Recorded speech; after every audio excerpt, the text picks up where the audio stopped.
Então, bora aí corrigir as questões de Química do vestibular da UFPR 2022/2023, segunda fase. São 7 questões, vamos começar a corrigir a partir de agora.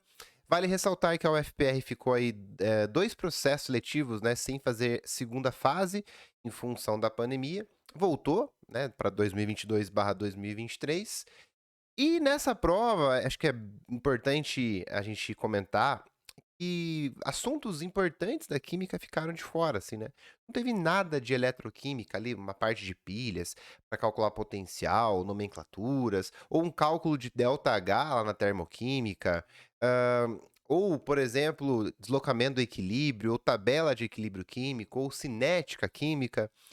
A gente basicamente teve uma prova que tinha, nomenclatura de compostos orgânicos, um pouquinho de isomeria, química geral, ali a parte de distribuição eletrônica, montar a estrutura da molécula, e cálculo estequiométrico, basicamente isso, cálculo estequiométrico. A informação de um composto e você deduz do outro. E aí na última questão ali, falava sobre um composto quadrado planar, a questão número 7, letra A, uma questão ali um pouquinho enroscada, tá? Então vamos começar a nossa correção, vamos aí corrigindo uma por uma, te explicando, né, o que que você deveria escrever em cada questão e tudo mais, então bora lá. O primeiro exercício que nós tínhamos, ele falava aqui sobre ácidos carboxílicos. E aí ele comentava que o ácido carboxílico, um famoso, é o encontrado no vinagre. Quando a gente fala no vinagre, a gente está falando de qual ácido carboxílico? Você tinha que saber, que é o ácido etanóico, né? O ácido etanóico. Et quer dizer dois carbonos, an quer dizer ligação simples entre esses carbonos, e oico ali significa o C dupla O, OH. Então, a letra A, ele falava assim, ó, apresente a estrutura química em grafia bastão da substância carboxilada presente no vinagre. Então, a substância carboxilada, eu posso aqui, ó, ultrapassar as linhas para mostrar essa grafia de bastão, ó. Então, posso mostrar aqui, ó, dois carbonos, C dupla O, OH. Lembre-se que H, só quando está ligado em carbono que eu omito, né, na grafia de bastão. Agora, H ligado em O, em nitrogênio, eu preciso mostrar. Aqui a grafia de bastão dele. E qual que é o nome, né? Ele pediu qual é o nome desse composto. Ele é um ácido, aí dois carbonos, etianoico. É o ácido etanóico. Pronto.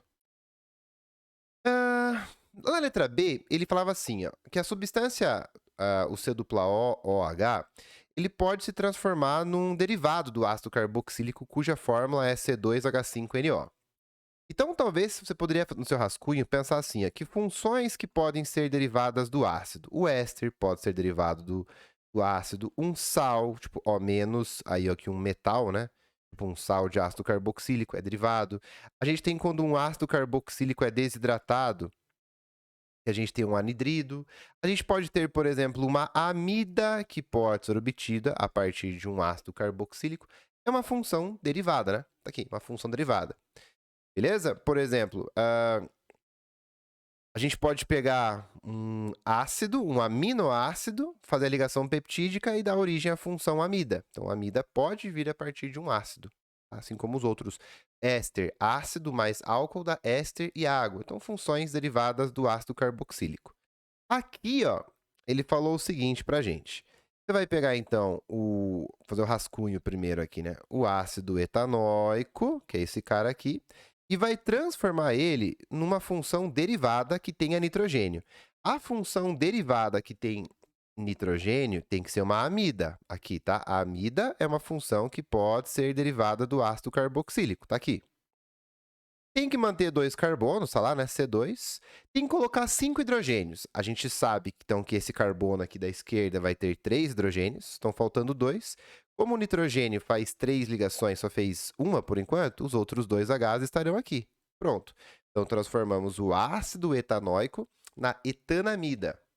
Só e como que a gente faria isso? Por exemplo, isso não precisava saber, né? Era só você deduzir que ácido, a função nitrogenada derivada pode ser a amida.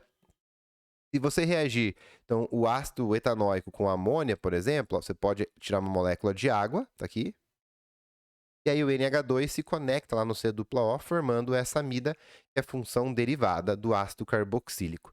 Então, você precisava mostrar essa molécula aí, só que na forma de grafia bastão. Então, ó, mesma coisa, ó, 2 carbonos, C dupla O, ligado em NH2. E qual é o... não é o nome. Agora ele pediu qual é a classe, qual que é a função, né, desse cara aí. Então, você vem aqui e vai colocar, indique qual a classe. A classe vai ser o quê? Amida. Então, o exercício número 1, ele era basicamente isso, tá? Colocar o ácido etanóico, a grafia dele de bastão e o seu nome, depois transformar ele num composto nitrogenado, uma amida, a etanamida, que é uma amida. Aqui. Então, questão valia 5 pontos, 2,5 para cada um, provavelmente 1,25 para isso aqui, 1,25 para isso, 1,25 para isso, 1,25 para isso, tá? Então, já veja quanto você tirou aí. Essa foi a questão número 1, beleza? Dando sequência, questão número 2 aqui do processo letivo, né, 2022/2023, prova de química. Ele falava sobre a fosfina encontrada em Vênus, e ele dava aqui que o fósforo tem número atômico 15, ele se liga em 3 hidrogênios, cada um com número atômico 1, e pedia na letra A para você distribuir esse cara em níveis de energia. Na verdade, ele não falou em níveis e subníveis, porque níveis e subníveis é 1s2, 2s2. Mas quando eu distribuo 1s2, 2s2, querendo ou não, eu estou colocando em níveis de energia, níveis e subníveis. Então não está errado colocar assim, ó, 1s2, eu vou até o 12. Aliás, até o 15, né? Tá ali, ó. 1s2, 2s2, 2p6, 3s2, 3p3. Tá aqui, ó. Tá? Foi até o 15. Distribuir em níveis, ó, nível 1, nível 2, nível 3, e em subníveis. Aqui. Então, quando você distribui assim, além de nível, você colocou o subnível. Tudo bem, mas colocou o nível também, que é a pergunta, então tá tudo certo deixar assim, não sofra. Na letra B, ele pediu para você mostrar ali a estrutura de Lewis da fosfina. Então, aqui você distribuiu o fósforo, né, em níveis e subníveis. E percebeu que ele tem 5 elétrons na última camada.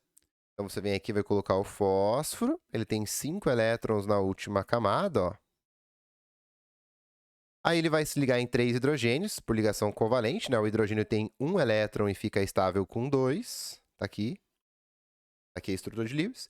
E engraçado agora, engraçado não, né? Mas uma pegadinha, eu acho que bem importante aqui, ó, indicando claramente os pares de elétrons ligantes e isolados. Então, eu vou puxar uma flechinha para cá, ó, por exemplo, ó, e vou colocar o seguinte, ó, que esse aqui, ó, é o par de elétrons isolados. Cara, ele falou, ó, indicando claramente. Indicando, não é só deixar assim, ó, eu escrevo e o cara que indicando é, tipo, ó, se eu falar pra você assim, ó, me indique pra onde tem, indicar é apontar, é dizer, ó, é esse aqui. Então, cuidado com esse verbo indicar, é apontar. E aí, ó, esses três aqui de baixo, ó, tanto esse aqui, quanto esse aqui, quanto esse aqui, ó, tá? São os pares, deixar mais pertinho aqui, ó, pra não ter erro, ó. São os pares de elétrons ligantes. O que é o ligante? Que fez ligação química. O que é o isolado? Que não fez ligação química. Tá ali.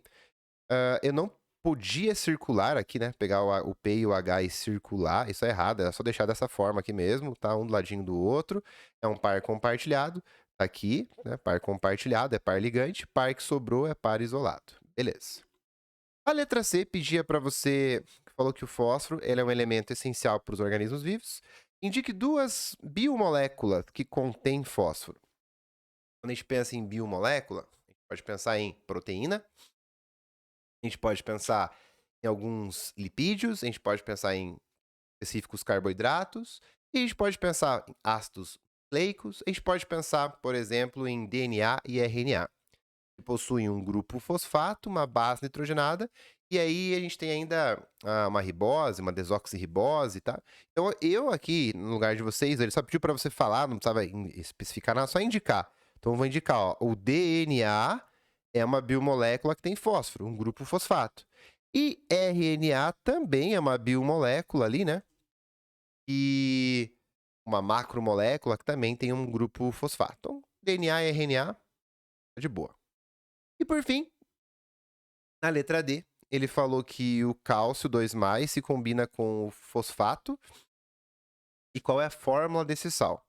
Então você sabe aqui, ó, fazer um rascunho, que o cálcio tem carga 2+, e o fosfato, que é PO4, tem carga -3. Aí era só você cruzar isso aqui e ficaria que fosfato de cálcio é o Ca3PO4, 2. Pronto. Aí. Essa questão valia 5 pontos também. Então, provavelmente, ó, a B deve valer 2 pontinhos, deve ser tipo 1, 2, 3, 4, 5. Porque a B tinha mais de uma coisa para você fazer, né? Mostrar a estrutura de Lewis e indicar os pares. Então, essa aqui deveria ser a mais valiosa ali. Professor, tinha que ser com flechinhas? Não sei como você fez, mas indicar claramente aqui eu estou indicando, ó, quem são os pares ligantes e os pares isolados. Beleza? A número 3, agora tinha um valor um pouco maior, né? Eram duas de 5 pontos, agora uma de 6 pontos, envolvia provavelmente 2 pontinhos cada uma, e aqui era tipo estequiometria. Tem informação de um, deduz do outro. Ele falava sobre aquela explosão que teve lá em Beirute, com nitrato de amônio. Ele deu que a massa de 1 mol é 80 gramas. Ele falou que na explosão tinha 2.750 toneladas de nitrato de amônio. Então, é muitos mols ali, né? Mas ele deu a reação aqui do nitrato de amônio sofrendo decomposição, uma reação exotérmica, ó, libera 8 mols de nitrato de amônio, libera essa quantidade de energia. Ele falou que a energia liberada, também você pode relacionar com a energia de 1 tonelada de TNT, que é o tom ou quiloton aqui. Ele falou que 1 quiloton equivale a 10 a 3 toneladas de trinitrotolueno, e essa energia é 4,2 vezes 10 a 12 joules, tá? Então, ó, calcule a massa, letra A, calcule a massa de amônia correspondente à quantidade de matéria, número de mols, né, de 8 mols presente na equação mostrada. Apresente como você calculou esse valor. Então, a ideia é o seguinte, qual que é a massa?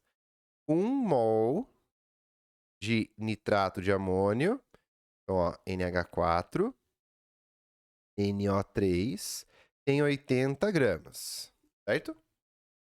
Agora, 8 mols desse cara, quantos gramas nós teremos? Então, ó, X igual 8 vezes 8, 64, coloco o zero, 640 gramas de, a tela um pouquinho, NH4,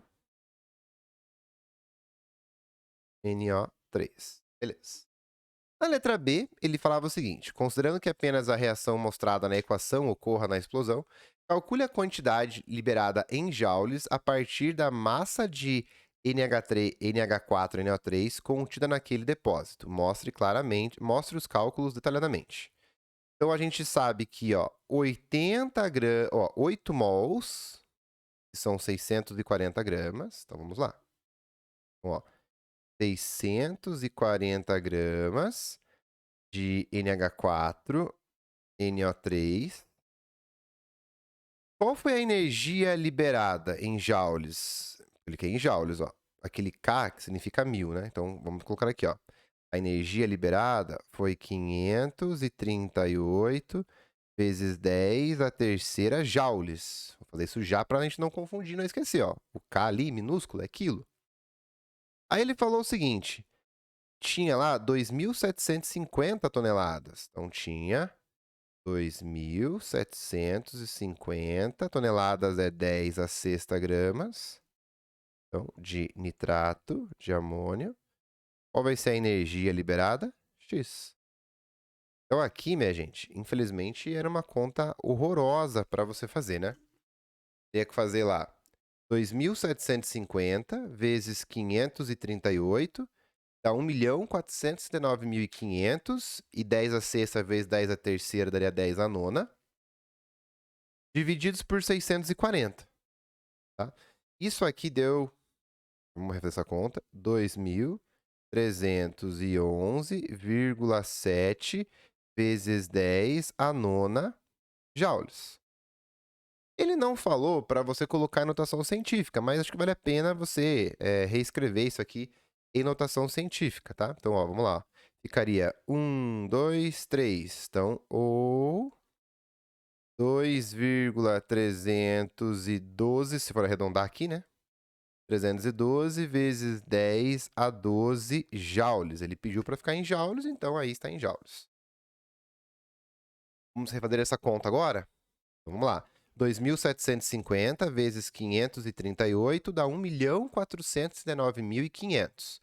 Aí 10 a sexta vezes 10 a terceira dá 10 a nona. Tá? Ele fica paradinho lá. Então, dividido agora por 640, dá 2.311,7 vezes 10 a nona joules, ou 2,3 vezes 10 a 12 joules. Agora, letra C.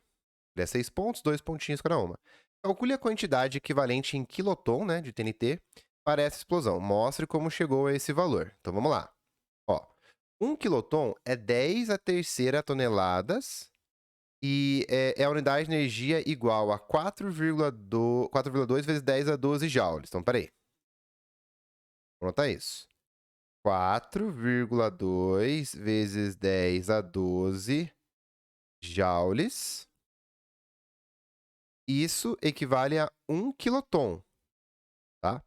Ele quer em quiloton, e 1 quiloton é 10 a terceira toneladas de TNT. Ó. 1 quiloton, a energia é essa aqui. Então, 1 quiloton. Vamos ver se ele colocou ali uma coisinha bonitinha. Não, quiloton mesmo. Tem jeito, tem que escrever aqui. Ó. Quiloton. Concorda? Ó? 1 quiloton são 1.000 toneladas de TNT que tem essa energia aqui. Como a gente descobriu ali 2,312 vezes 10 a 12 joules, isso seriam quantos quilotons? Isso. Então, você ia fazer lá.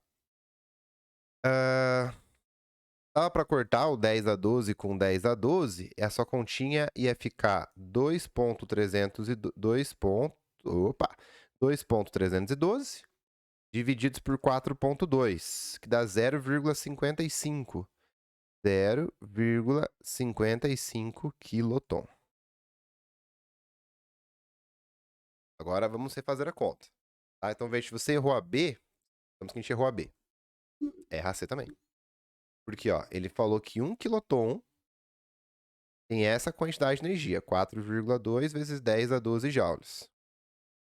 Como a gente descobriu que tem 2,3 vezes 10 a 12 joules, isso são quantos quilotons? Um pouquinho mais que a metade, 0,55 quiloton. E aqui na letra B, 640 gramas, que são 8 mols. Beleza.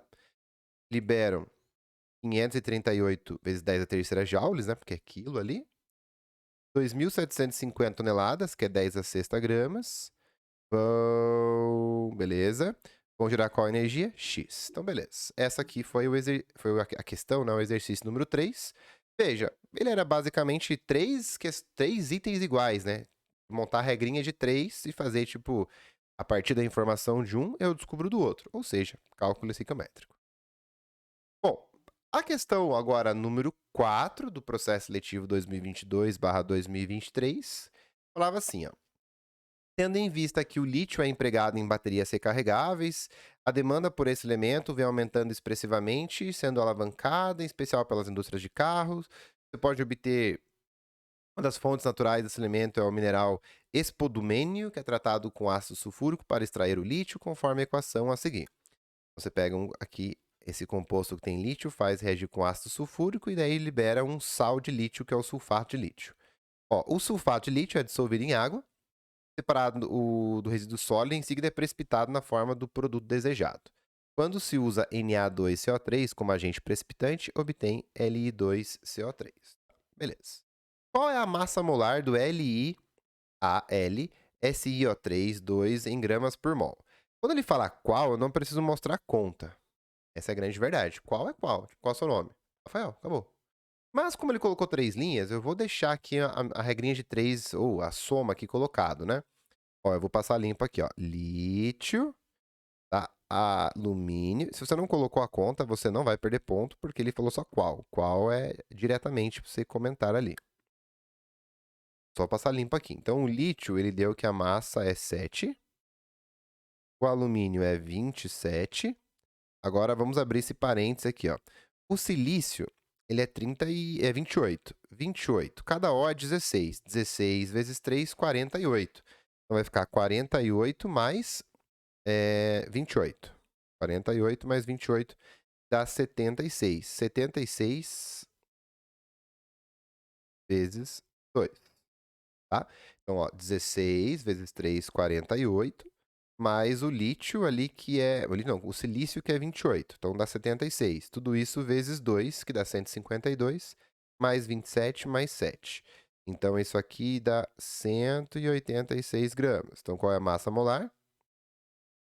186 gramas por mol. Essa é a massa molar. Poderia escrever, a massa molar é 186 gramas por mol. Agora ele falou o seguinte, né? A partir de 100 gramas desse cara, qual é a massa de sulfato de lítio obtido? Aqui você percebe que são 2 mols lá na reação, ó, 2 mols, então são 2 vezes 186, que formam o sulfato de lítio, que é 16 vezes 4, 64, mais 32 dá 96, mais 2 lítios, cada um vale 7, né? Então mais 14 dá 110. Então a gente vem aqui e coloca essa conta, ó. Qual é a massa? Vamos lá. Vou colocar assim, ó. 2LiAl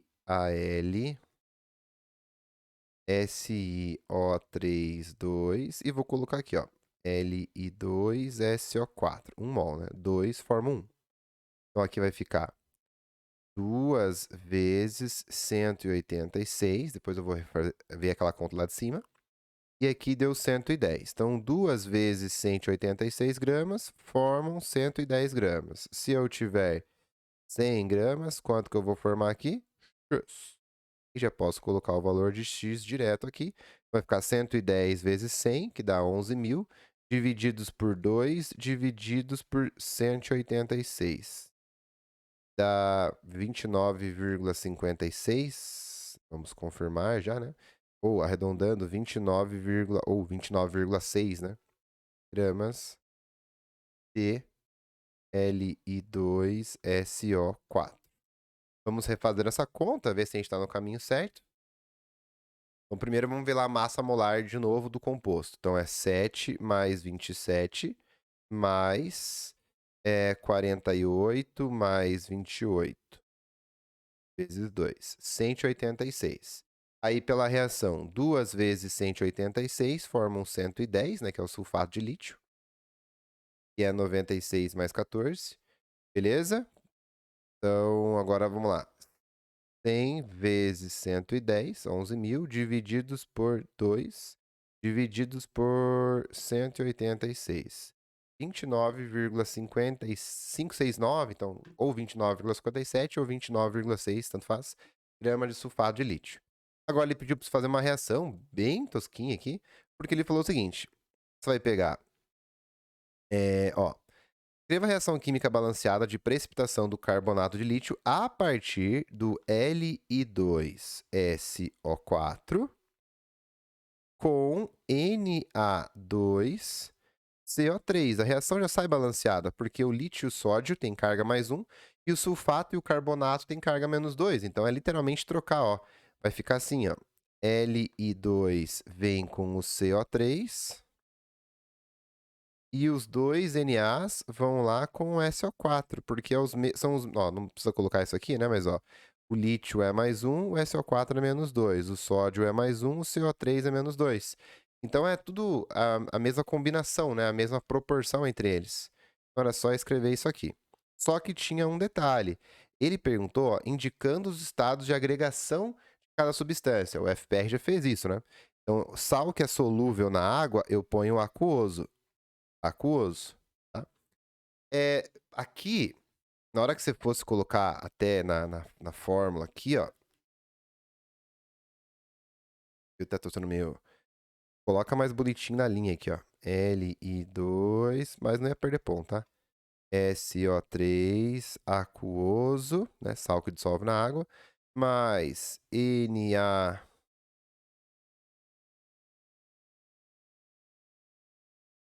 NaLi2, SO4, né, que nós temos no início, aquoso, mais Na2CO3 aquoso, dando Li2CO3 sólido, porque ele falou que é um precipitado, né? Ó, precipitado é o cara que não é solúvel ali, no caso, na água. E o outro sal é solúvel na água. Então, você vai pegar dois sais, que são solúveis, mistura esses dois sais, tem uma dupla troca, ou seja, vai formar outros dois compostos. Um composto vai ser insolúvel na água, que é o precipitado, e o outro vai solubilizar. Depois eu filtro para separar e tem o carbonato de lítio ali purinho. Beleza? Então, um exercício aí de novo de cálculos químicos, cálculo estequiométrico, fazer uma continha, um exercício muito parecido com o anterior. Tranquilo? Beleza. Agora, vamos lá. Questão número 5 do processo seletivo 2022/2023. Ele fala assim, ó. A reação de redução de um composto carbonilado, C-O, com boro-hidreto de sódio é uma das transformações mais usadas em laboratórios. Tá? Ele fala, na reação, o íon boro-hidreto transfere seus hidrogênios na forma de hidretos para a carbonila de um aldeído ou de cetona, formando um composto intermediário, e depois, na reação de adição com ácido clorídrico, leva ao produto como mostrado simplificado a seguir. Uma forma rápida de você perceber que é uma oxidação na orgânica é ver o composto aumentando o número de ligações com o oxigênio. Quanto mais o carbono se conecta no oxigênio, mais ele fica oxidado. E quando ele diminui o contato com o oxigênio, eu falo que ele está reduzindo. Porque ele vai fazer o quê? O que é reduzir? Ele vai acabar diminuindo o seu NOx. Tá? Reduzir é diminuir o seu NOx. E veja, ó, como dá para perceber isso? C-O, duas ligações com oxigênio, CO, uma ligação com o oxigênio. Então, diminuiu o contato com o oxigênio, reduziu. Ele perguntou qual classe dos compostos orgânicos pertence o produto. Então, tá aqui, ó, quem que é o produto? OH em carbono simples, né? Ali é um álcool, então é só escrever direto, não precisava justificar nada, álcool. Aí ele falou o seguinte, considerando que todos os hidrogênios do íon boro-hidreto são transferidos, cada um para uma molécula de butanona. Então, perceba, ó, então, esse cara aqui, vem um hidrogênio para essa molécula de butanona, daí essa aqui vai para outra molécula, para outra molécula, para outra molécula. Ou seja, que você conclui que 4 butanonas são necessárias para reagir com esse cara, porque cada hidrogênio vai para uma. Então, a reação é 4 mols de butanona para 1 mol do hidreto, formando, portanto, aqui 4 mols de produto. Concorda? 4 carbonos vezes 4, 4 carbonos vezes 4. Considerando, beleza, aqui, ele falou que para transformar cada molécula de butanona vai receber um hidrogênio. Qual é a massa em gramas de boro? De novo, essa questão aí de fazer uma perguntinha, um cálculo de novo, né? Qual é a massa de boro-hidreto de sódio necessário para transformar 144 gramas de butanona no produto correspondente? Então, a pergunta é essa aqui, né? Se eu tiver 144 gramas de butanona, qual é a massa de boro-hidreto necessária? X. Essa é a pergunta. Agora eu vou lá na reação e percebo que 4 butanonas vão reagir com 1 mol de hidreto, né? Para formar 4 mols do produto. Ele falou que a reação... Cadê? Ó? Considerando que todos os hidrogênios são transferidos. Então, fazer essa reação nessa proporção aqui. Beleza. Agora, cada butanona, o exercício falou que tem uma massa de 72 gramas. Então, a gente sabe que são 4 butanonas. Então, é 4 vezes 72 gramas de butanona. Pode escrever aqui, né? 4 butanona reage com 1 mol de boro-hidreto. Ok? Então, ó. E o boro-hidreto, ele falou que é 38 gramas a massa de 1 mol. E, ó. Assumindo que as massas molares são butanona 72, hidreto 38 e o produto 74. O produto aqui não vai nos interessar. Ele está comparando, no caso, A butanona só com o boro-hidreto. Então agora você vai multiplicar isso aqui cruzado, mais uma continha, mais uma conta chata pra gente fazer. Mas o que a gente poderia aqui, ó, é simplificar, né, ó. 72 com 144, dá para colocar aqui 1 e aqui 2. Aí dá para simplificar o 2 e o 4, né, colocando 2 e 1. E por fim, dá para simplificar o 2 com o 38, ficando 1 e 19. Vai ficar 1 vezes x, 1 vezes 19, 19. 19 gramas de íon, eu vou subir a tela, boro-hidreto. Por que a gente teve que usar 4 mols? Porque o exercício falou. Ó, considerando que todos os hidrogênios são transferidos. Então, eu tenho que usar os 4 hidrogênios. Então, vou precisar, como cada hidrogênio vai para uma butanona diferente, vou precisar de 4 butanonas. Então, 4 butanonas vão reagir com 1 boro-hidreto. 4 butanonas é 4 vezes 72 gramas. Beleza? E 1 boro-hidreto, o mol dele é 38 gramas. 4 vezes 72 formam 38. 4 vezes 72 é 288, que é o dobro de 144. Então, se caiu pela metade, 38 cai pela metade, 19 e já era. Letra C falava assim, ó, qual seria a estrutura do produto formado se o composto carbonilado empregado na reação fosse o butanal? Apresente a estrutura de grafia de bastão do composto. Vamos lá. Ó, basicamente, o que você percebe olhando o início e o final? Aqui tem que ter o pulo do gato, tem que ter um insight, ó. Você tá vendo que os 4 carbonos aqui embaixo continuam normaizinhos, né, ó, ligações simples entre eles. A diferença é que de ligação dupla, aqui com o O, passa uma ligação simples e tem um hidrogênio ali conectado. Então, vamos fazer a mesma coisa, só fazer um rascunho primeiro. O butanal, ó, 4 carbonos, C dupla O. Então, o que você faria ali, né, que a gente percebeu? Ele ia ficar assim, ó. Ó, tira a dupla, coloca uma simples. Aí põe um H nesse cara, tá? Põe um H nesse cara e já era. Daí completa com hidrogênios, né? Então, por exemplo, antes aqui era um hidrogênio, agora aqui são 2 hidrogênios. Ó, igual ele fez lá em cima, ó. Dá uma olhada, ó. C dupla O, então ele tirou a dupla, deixou só simples e colocou um H no carbono e um H no O. Um H no carbono, um H no O. Mesma coisa aqui, ó. Ó, tiro a dupla, ponho um H no O e um H a mais no carbono. Aí, quem que é esse cara que a gente formou? É um álcool, né? De novo. Só que agora é um álcool lá no carbono primário, lá no carbono da ponta. Tá? Mas a estrutura seria isso aqui, ó. Grafia de bastão, eu não preciso mostrar os Hs ligados no O. Aliás, não preciso mostrar H ligado em carbono, só H ligado no O. Então, esse foi o exercício. De novo, muito parecido aqui, né? Tá? O nome da função, fazer um cálculo estequiométrico e, de novo, colocar a grafia bastão. Ele falou qual seria a estrutura do composto formado, apresente a estrutura do composto. Não pediu para dar um nome, nada, né? Mas seria o butan 1-ol. E aqui em cima a gente obteve o butan 2-ol, um isômero de posição. Beleza? A questão valia 6, então, incrivelmente, deve ser 2 pontos, só para falar que é um álcool. 2 pontos para essa continha e 2 pontos por essa grafia. Questão número 6. Próxima questão. Vamos lá. Questão número 6. Ele falava assim, abre aspas. Os compostos but1N e but2N são isômeros de posição. Dupla no carbono 1, dupla no carbono 2. O but2N pode ter isomeria geométrica, C dupla C e cada carbono duas coisas diferentes. Ele pode ocorrer na forma E e na forma Z. O que é a forma Z e E? É um tipo de isomeria geométrica. Na forma Z, cada carbono, então tem C dupla C, C dupla C. Aí, cada carbono vai ter 2 ligantes. Eu olho qual desses 2 ligantes tem um átomo mais maçudo, um átomo mais pesado ligado nele, com um número atômico, com uma massa maior. Aí eu falo assim, ó, a massa maior ficou aqui para cima. Aí eu vou no outro carbono, vejo dos 2 ligantes, qual que tem mais massa? Assinalo ele. Se cada carbono, ó, C é dupla C, se os 2 maçudos de cada carbono ficarem para o mesmo lado, eu falo que é a versão Z. Ficarem lados opostos, eu falo que é a versão E. Tipo assim, ó. Ó, C dupla C. Aí vou colocar um H e aqui vou colocar um cloro. Ó, o cloro é o mais pesadão, vou circular ele. No outro eu venho e vou colocar tipo um CH3 e vou colocar um H. Carbono é mais pesado que H.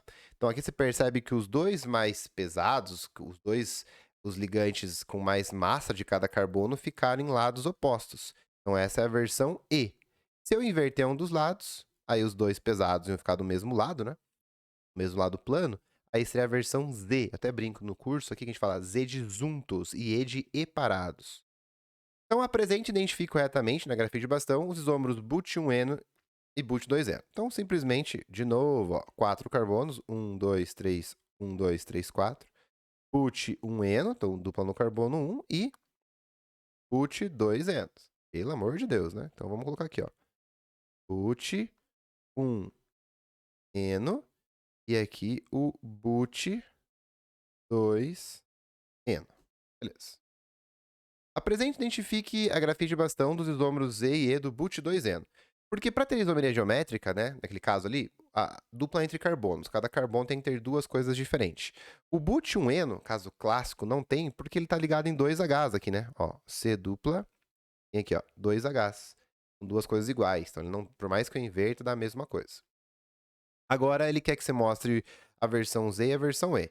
Então, em grafias de bastão. Então, agora é interessante você perceber como é que poderia fazer isso, ó. Vamos lá. Primeiro, ó, eu vou colocar isso aqui, ó. E depois, ó, vou colocar assim agora. Credo, professor. Bem, deixa eu um pouquinho para você enxergar melhor. Agora é o seguinte, ó. Eu vou colocar aqui a dupla. Perceba que neste caso, ó, a gente está mostrando assim, ó, né? Eu vou até fazer de... Ó, vamos fazer até uma forma... Vai ficar até mais interessante aqui, ó. Vou colocar assim. Ok, ó, deixar a dupla horizontal. Boa. Fica melhor até. Agora aqui eu vou colocar, ó, carbono. E aqui vou colocar um carbono. Tá vendo que, neste caso, os carbonos que são mais pesados ficaram para o mesmo lado? Ó?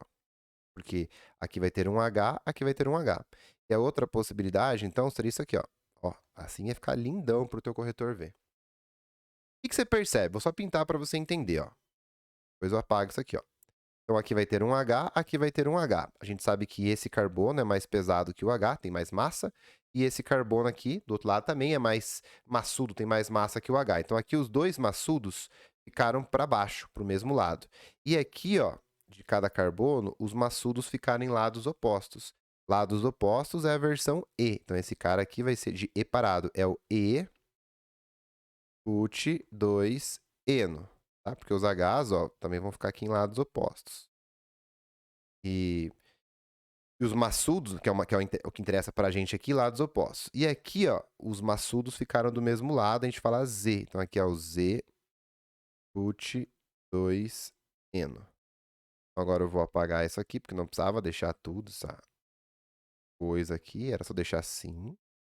Se eu fiz inclinado a dupla, você tinha que, mesmo deixando inclinado, deixar claro isso aqui, ó.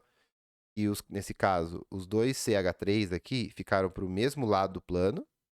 Na versão E, eles ficaram em lados opostos do plano. Que plano, professor? Lá que a gente aprende isomeria geométrica, né? Passa um risco aqui, ó, como se fosse, ó. Dois carbonos maçudos ficaram para o mesmo lado. Aqui ficaram em lados opostos. Beleza? Então, ó, uma questão interessante até aqui, né? Legal, né? No curso a gente trabalha bastante aqui a parada de ZE.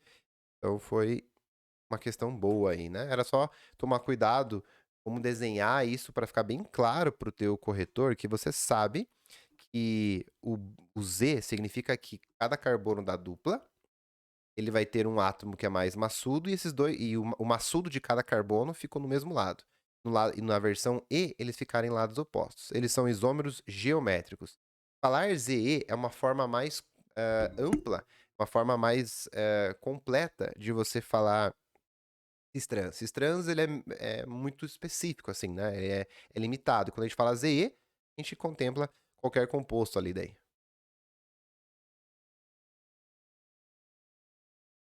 Tanto que você fala, né? Isomeria geométrica cistrans ou isomeria geométrica ZE. Tem que saber a regrinha para cada uma. E letra C. Apresente a estrutura, grafia, bastão. Forneça o nome do composto de fórmula C4H10 citado na hidrogenação. O que é hidrogenar ali, né? Bem tranquilo, ó. Você ia quebrar a ligação dupla aqui. Aí você põe um H aqui e um H aqui. Ou seja, qual que é a fórmula do composto? É os 4 carbonos, agora sem a dupla. Os Hs entraram, um em cada carbono, uma hidrogenação. Não precisa mostrar os Hs. Então aqui a grafia bastão. E qual é o nome desse cara? Citado, ó. Aprende a estrutura e forneça o nome. 4 carbonos a gente fala but. Agora ligações simples, AN, só carbono, hidrogênio O. Temos o butano. Então veja, de novo uma questão para colocar a grafia bastão e o nome. Repetitivo. Beleza? Então, questão número 6, ó. Questão aí para colocar. Primeiro indicar o but1-eno, but2-eno, depois o Z but2-eno e o E but2-eno, depois o butano e né, a sua grafia. E por fim, vamos para a última questão, questão número 7.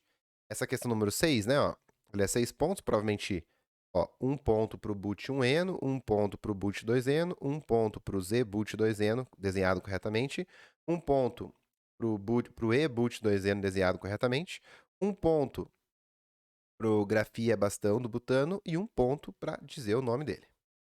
Agora sim, última questão. Bora lá. Questão número 7 de Química aí do vestibular da UFPR 2022/2023.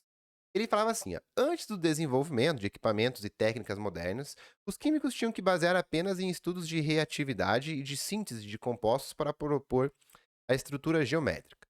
Supondo que nessa época era conhecido um composto de fórmula CH2Cl2, né? Então, carbono ligado em 2 Hs e em 2 cloros.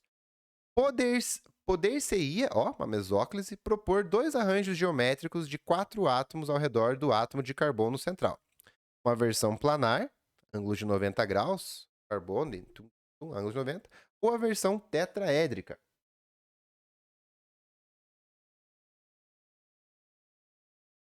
E essa versão aqui, né? Então, a tetraédrica, vou até colocar aqui a tela cheia, ó. Versão aqui tetraédrica, e três ligantes para baixo, um para cima. A quadrado planar seria tipo assim, né? Tem que, ó, esse aqui dá para mostrar aqui, ó. Vou colocar o cinzinho aqui no meio para você entender o quadrado planar.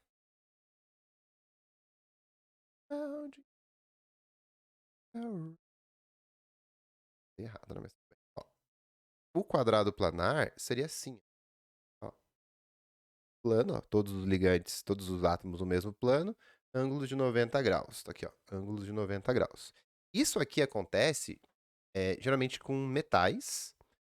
Esses metais, eles funcionam como um ácido de Lewis, né? Eles são cátion, eles recebem um par de elétron. E esse par de elétron é uma ligação ativa coordenada. Por isso que a gente fala que aqui, por exemplo, se fosse um metal, é um composto de coordenação, porque ele faz ligações, ele recebe ligações coordenadas, ligações ativas coordenadas. Tipo, esse cara aqui doa um par de elétron para ele e faz uma ligação coordenada aqui. Esse outro cara doa um par de elétron, faz aqui uma coordenada. Esse cara aqui e esse cara aqui. Então, aqui. E aí sobram 2 pares de elétrons. Teoria também, uma forma, né? Se fosse uma molécula. Sobra um par aqui e um par aqui. Hoje a gente sabe isso, né? Se não sobrar par de elétron, ia ficar a geometria tetraédrica, que é essa que eu acabei de mostrar, né? Então, ó, vamos colocar as duas em paralelo para você brincar comigo aí.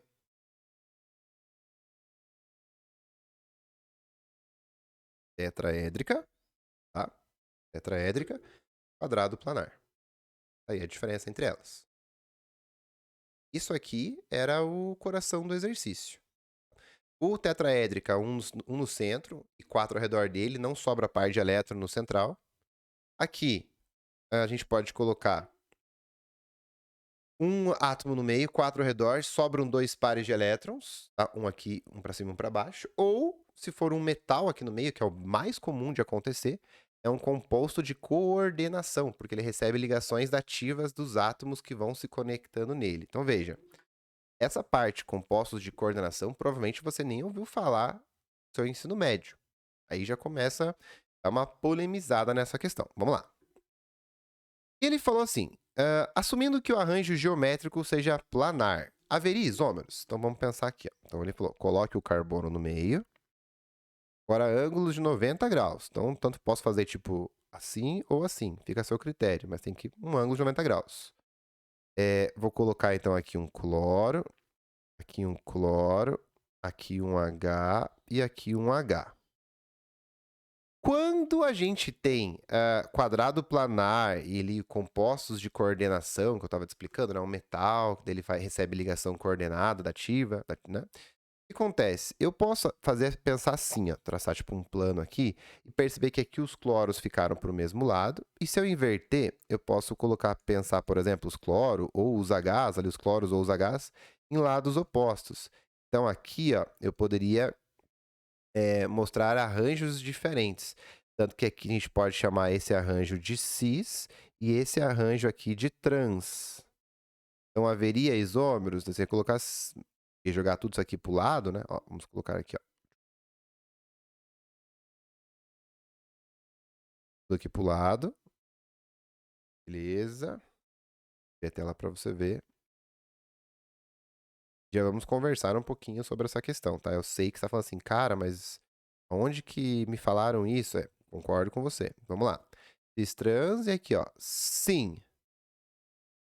Aí, as duas possibilidades. Só justifica a resposta com desenhos possíveis. Então, aqui tem esse cara teria uma versão cis, uma versão trans, mas veja, essa questão de isomeria em compostos de coordenação a partir de uma geometria quadrado-planar é um assunto da química dos complexos ou química dos compostos de coordenação.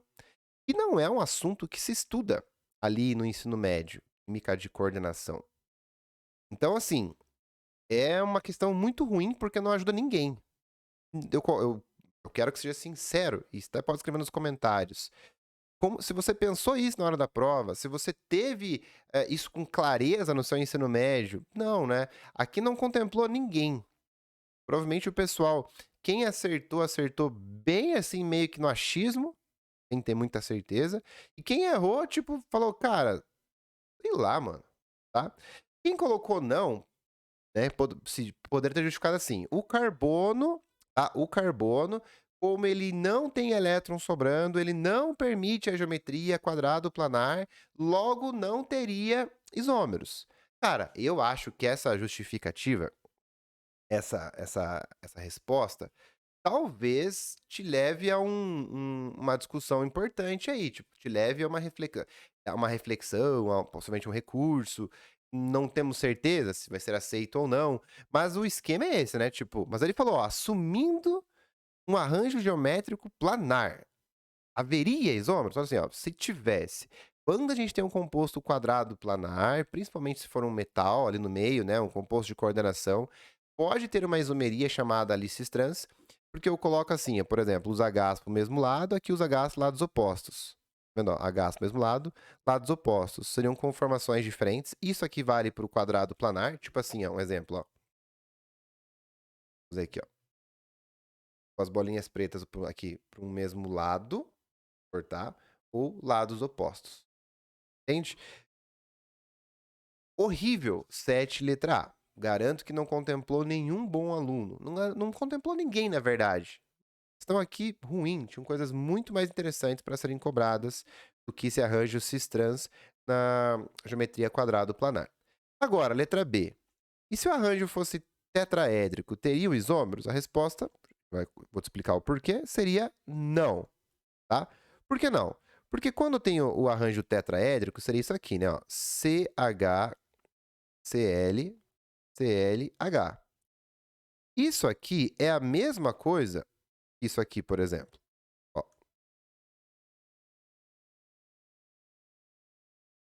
E é a mesma coisa que isso aqui, por exemplo.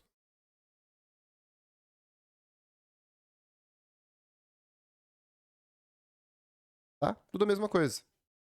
Ó, ele falou. Eu falei desenhos. Então eu coloquei um igual ali para mostrar que é tudo a mesma estrutura.